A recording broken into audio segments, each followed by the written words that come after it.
ټول ملک کې د پېټرولیم مصنوعاتو په قیمتونو کې د اضافې په وجه د هر یو سیس په قیمت کې سیواوالی راغلی دی د کوم د لاسه چې عام ولس ته سختې ستونزې رامخې ته شوي دي د دې عوام وجني ژوندي وجني لکه نور د دې هېڅ مطلب نه دی لکه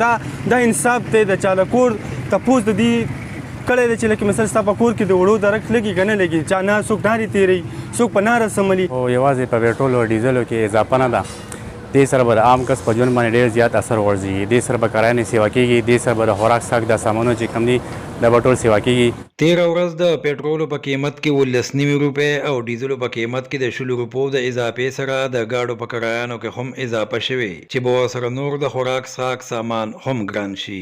بالکل ولې نه اضافه خو شوې ده الریډي بیګانه بله شپه څنګه چې ګران شوي د هغه ورځې نه ځکه چې کم ګاډي مثال په طور د لاهور نه د دغه نه غټه سطح باندې دلته بونیر ته راځي نو چې 50,000 کرایه وه نو هغه 70 له لړه نو مثال په طور یو کاټن 50 روپۍ کرایه راځي هغه 70 له 80 له لړه شي 1500 دیاړي ده او 500 په ځای باندې 2000 لګي دا به دې کم نه پیدا کړي نو دا به خامخا خودکشي ته او ډاکو ته تیاری د ګاډو مالکان او ډرایوران وایي چې د هغوی مجبوري ده چې کرایانې سیوا کړي ځکه چې په دغه نرخ پېټرولو کې ګاډي چلول اوس ممکن نه دي د ډیزل او پېټرولو سره به هر شی سیوا کېږي یوازې کرایانې نه ځي دا شان د رکشو کرایانې به سیوا شي پلین کوچ به سیوا شي او دا شان زموږ د بستونو به سیوا شي